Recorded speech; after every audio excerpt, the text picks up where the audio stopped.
está? Buenas noches. Muy buenas. Vaya noticia más mala para los que tienen una hipoteca, un crédito hipotecario, y la han reclamado. estaban litigando con el banco y reclamándole los gastos de esa hipoteca. Sí. Son es el documento jurídico, ¿cómo se dice? El Actos jurídicos documentados, ¿verdad? Exacto. Está hablando de 2.500 euros, más el notario otros 500 euros, más el registrado otros 400 euros, más el gestor otros 400 euros. O sea, una pasta, ¿eh? Sí. Está hablando de 4.000 y pico de euros en una hipoteca, sí. por ejemplo, de 150.000 euros. Para que la gente lo entienda... Pues el Supremo dice que no, que los bancos tienen razón, Exacto. que son los clientes los que tienen que pagar eso. Si de pues la reclamación la partimos en tres grupitos, dos ha dicho el Tribunal Supremo que tienen que ir para el banco, que le da la razón al banco, y del otro 50-50. Es decir, que la reclamación se queda en un sexto. Ese es el importe en el que ha dejado vivas las reclamaciones. Pero bueno, vamos a explicar lo que es lo que ocurre, porque es una sentencia que afectaba a muchísima gente, se estaba esperando, hasta ahora había habido sentencias en primera instancia y tal.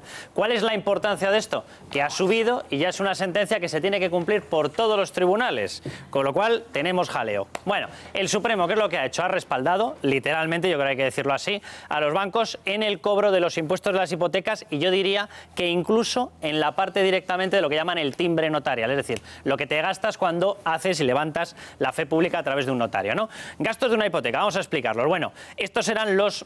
Aquí irían 2/3, aquí iría 1/3 de los gastos que se estaban reclamando hasta ahora, ¿verdad? Sobre esta partida le da la razón el Tribunal Supremo al 100% a los bancos. ¿Cuál era esta partida? El pago de los impuestos. Aquí iba lo que tú estabas comentando, el famoso impuesto de actos jurídicos documentados. Bueno, este impuesto, que dependiendo de las comunidades autónomas te podría oscilar entre un 0,5 y un 1,5, era la principal partida que repercutía. Repercutía nada más y nada menos que en 2/3 de todo el gasto de constitución de una hipoteca. Unos 3.000, 3.500 euros para una hipoteca media, 150.000 más o menos. Sí, sí. 160.000, 170.000, dependiendo de comunidades autónomas. Bueno, en esto, ¿qué es lo que ha dicho el Tribunal Supremo? En esto tienen razón los bancos. Por lo tanto, no tiene sentido reclamarles porque se le va a dar la razón a los bancos. ¿Qué ocurría cuando tú te sentabas delante de la mesa en el notario? Te decían, oiga, los bancos los paga usted. Y el otro tercio, que son los famosos gastos de los documentos notariales, también lo paga usted porque no aceptó negociar. Y así se abrieron esas reclamaciones. Se dijo, ¿por qué lo impone usted cuando es una parte que es dispositiva? Se puede pactar. Bueno, pues ya respondió el Supremo. Sobre los impuestos, dice que no hay duda, que los impuestos los tiene que pagar el cliente, el comprador de la vivienda, que el banco no se tiene que hacer cargo de ese impuesto. Es verdad que en el Código Fiscal, en la legislación de impuestos, aparece que el sujeto pasivo, el que lo tiene que pagar, es el contribuyente, es el cliente. Los gastos de los documentos notariales se quedan en 1.000, 1.500. ¿Qué ha dicho sobre esta parte? Que puedes reclamar la mitad. Que lo lógico es, luego tú puedes poner lo que quieras, pero que lo lógico es que el 50%, es decir, unos 500 euros, los abone el banco, otros 500 euros o 750 euros los abones tú. Resultado, la reclamación queda muy limitada, es decir, la gente que estaba reclamándolo dices, ¿cuánto me voy a gastar en el abogado? ¿Me compensa por 750 euros? Vamos a elevarlo un poco, con una hipoteca mayor, 1.000 euros. ¿Me compensa por 1.000 euros hacer una reclamación con un abogado, esperarme 2, 3 años, trámite para arriba, trámite para abajo? Bueno, eso ya cada uno que haga lo que quiera. Vamos a ver más datos de cómo va a repercutir esta sentencia del Tribunal Supremo. Lo que argumenta el alto tribunal español es que no es abusivo, y lo dice así literalmente, por parte de los bancos el decirle, oiga, usted tiene que pagar los impuestos. ¿Por qué? Por lo que estábamos comentando. Porque el sujeto pasivo, y así aparece tal cual, es precisamente el comprador.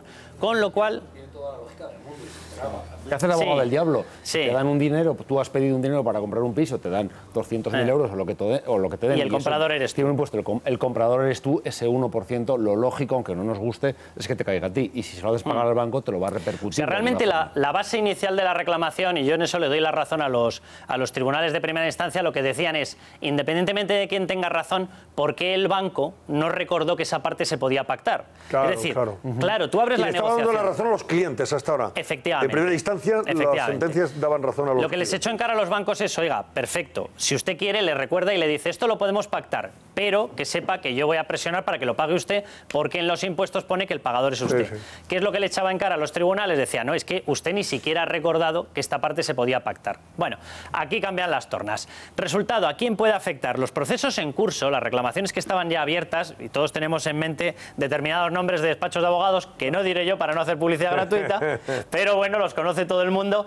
8 millones de hipotecas. Es decir, había 8 millones de reclamaciones en estos momentos vivas en las salas de los tribunales españoles. Sí, sí. Muchísimo dinero que tendrían que haber asumido, de hecho había una parte que ya estaba provisionado por parte de los bancos. Vale, nuevas hipotecas. Las nuevas hipotecas también les afecta porque ya sabes cuáles son las reglas. Bueno, en 2017 estaban con un incremento del 9,7% y representaban 310.000 más. ¿Sobre estas se estaban realizando reclamaciones? Algunas también estaban incluyéndose en las reclamaciones, porque los bancos, lógicamente, en espera de una sentencia firme, no habían adoptado el criterio que estaba marcando la primera instancia. O sea que el jaleo es gordo, es gordo. Sí, sí. Pero un momentito. Ana Plaza, abogada experta en reclamaciones de este tipo de gastos en los tribunales. A ver si nos saca de dudas sobre esas preguntas que probablemente queríais formularle a Carlos Cuesta y que seguro que Ana Plaza nos va a aclarar. Buenas noches, Ana. Hola, buenas noches. Bueno, ¿qué va a pasar con toda... estar hoy aquí con vosotros. Bueno, encantado de saludarla.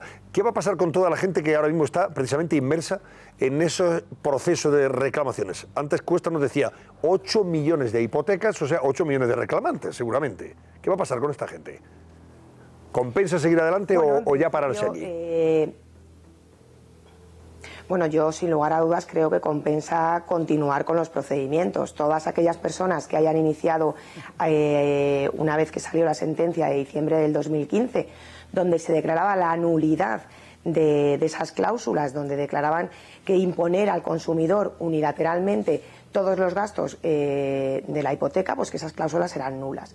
¿Esto que ha provocado? Pues que efectivamente todos los consumidores, muchos de ellos, hayan planteado demandas ante los juzgados de primera instancia, reclamando la totalidad de esos gastos. Efectivamente, habrá muchos procedimientos que ya hayan finalizado, con sentencias satisfactorias o no, o estimando totalmente o no sus pretensiones, que ya serán firmes y que probablemente el banco les haya tenido que devolver determinadas cantidades o la totalidad de esos gastos. Y habrá otros muchos consumidores que a fecha actual estén todavía pendientes o bien de recurso o bien todavía de un pronunciamiento de primera instancia. Y entonces, hombre, lo que es obvio es que si han reclamado, como será lógico, la totalidad de los gastos, los juzgados de primera instancia y las audiencias provinciales van a acogerse al criterio que ha dictado hoy el Tribunal Supremo y de todos esos gastos nos van a quitar el impuesto de actos jurídicos documentados. Claro. Eso no, desde luego, no impide que los procedimientos... Vale, vale. Pero de esa manera ya entonces, Ana, está claro que ya el cliente de todo lo que reclama, lo único que se puede llevar es la mitad de los gastos originados en notaría, en registro y en gestoría. Si en una hipoteca de 150.000 euros hablábamos de 1.400 euros, pues se puede llevar pues 700 euros, como mucho. No sé si eso ya le compensa seguir adelante con el proceso. Al final vale más el ajo que el pollo, no sé. Bueno, usted como abogada probablemente dirá que no, pero yo lo veo desde esa perspectiva. Claro.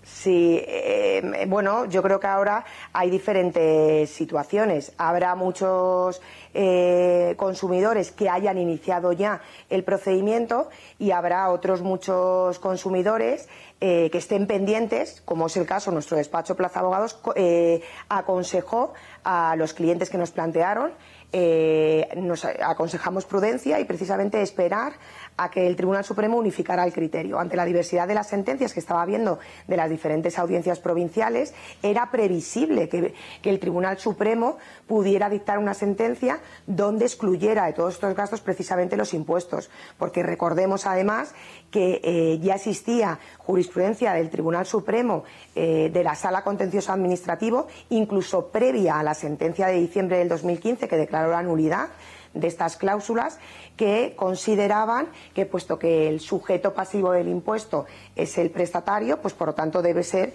el consumidor quien se haga cargo de este gasto.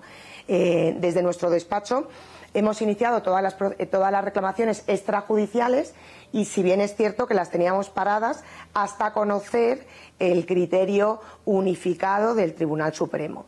¿Qué ocurre con esto? Pues que todas las reclamaciones que se pongan a partir de ahora, que se inicien actualmente, ya conociendo el criterio unánime del Tribunal Supremo, pues facilitará que, aunque sean reclamaciones de importes inferiores, pues obviamente vamos a sacar el impuesto y probablemente todo indica que van a estimar íntegramente la demanda.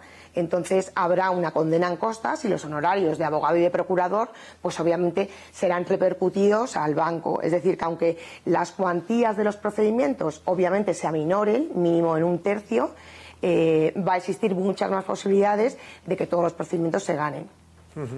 Venga, una pregunta más. Yo una breve curiosidad. Por esos 8 millones de reclamaciones, mi curiosidad es ¿a qué se ha debido este entusiasmo por presentar reclamaciones judiciales teniendo en cuenta lo caro y arriesgado que es presentar una reclamación judicial? Porque se puede salir perdiendo dinero como van a salir la mayor parte de estas personas. ¿Qué provocó esa ola de 8 millones de personas dispuestas a arriesgarse con una reclamación judicial? Sin lugar a dudas, la avalancha de demandas, de reclamaciones, lo provocó la sentencia de nuestro Tribunal Supremo de diciembre del 2015, que declaró que eran nulas todas las cláusulas de los préstamos hipotecarios, donde establecían que unilateralmente debía ser el consumidor quien asumiera todos los gastos derivados del préstamo hipotecario. Precisamente esta sentencia ya del Tribunal Supremo lo que originó obviamente es que todos los consumidores accionaran y reclamaran el desembolso por parte del banco de todos los gastos que habían asumido. Es cierto que el Tribunal Supremo sigue manteniendo en esta sentencia, y así lo corrobora la nota de prensa que ha sacado el Gabinete Jurídico de la Sala de lo Civil del Tribunal Supremo, mantiene la nulidad de la cláusula. Si bien es cierto, es que unifica el criterio. Es decir, los consumidores pueden reclamar los gastos porque sigue considerando que esa cláusula es nula, pero de todos esos gastos excluye el impuesto, que obviamente es la cuantía superior, que oscila entre 1/3 o 2/3 incluso de la totalidad de los gastos. Claro. Pero eso no significa que los gastos del registro de la propiedad, de la gestoría, de la tasación, se puedan seguir reclamando. Bueno, que pueden ser cuantías de 1.000, 2.000, incluso 3.000 euros. Vamos a dejarlo ahí. Ana Plaza, muchísimas gracias, señora letrada. Gracias y buenas noches.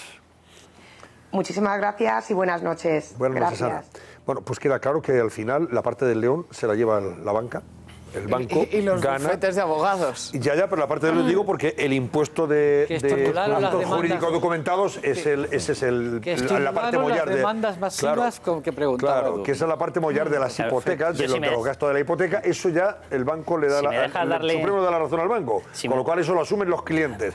Y lo único que los clientes pueden reclamar es la mitad de los gastos derivados de notaría, registro y gestoría. La clave es que ahora... Eso es lo que yo decía antes. En una hipoteca de 200.000 euros estaríamos hablando de 1.000 euros. Si antes ibas a reclamar 4.500 euros, pues claro, ahora puedes acabar reclamando 700, 700 y pico. Claro. Y yo, si me dejas responderle a Edurne, yo que no tengo despacho de abogados, hay una máxima, el abogado siempre cobra. Entonces, si se te va achicando, hay unos despachos que lo hacen a cuota litis, y es verdad, y te cobran a porcentaje. Es decir, ganamos todos menos, yo gano menos. Pero hay otros despachos que te cobran unos gastos fijos. Como te cobren unos gastos fijos sobre 700 y pico euros, pues no sé, te va a quedar para la grapadora, pero poco más.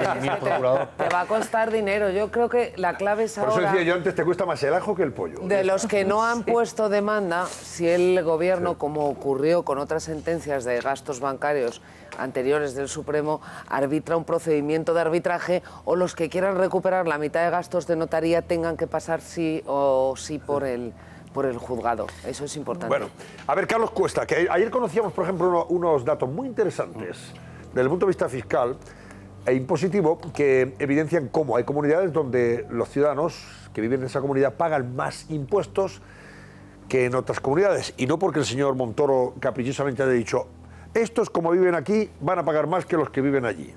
Luego daremos los nombres. No, es porque los gestores de esas comunidades, los gobiernos de esas comunidades, han creado más impuestos autonómicos y, por tanto, les crujen más la pavana, que se dice vulgarmente, a esos ciudadanos. Por ejemplo, Cataluña es la comunidad donde más impuestos pagan las rentas medias y bajas. Y las bajitas. Cataluña es donde más impuestos se pagan. Y no por culpa del señor Montoro. Si usted nos está viendo desde Gerona, desde Lérida, desde Barcelona o de Tarragona, no.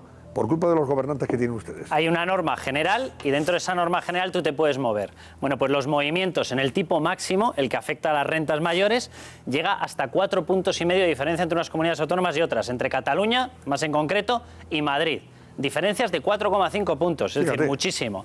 En los tipos bajos, diferencias de 2 puntos, es muchísimo. Para lo que se repercute a un tipo bajo, que es un porcentaje fiscal bastante reducido, es muchísimo 2 puntos de diferencia. ¿Cuáles son las comunidades autónomas más caras fiscalmente y las más baratas? ¿En cuáles se cobra más? ¿En cuáles se cobra más? Las hemos teñido, las hemos pintado de color rojo. Aquí lo tenemos. Es decir, la Comunidad Catalana y la Comunidad Valenciana.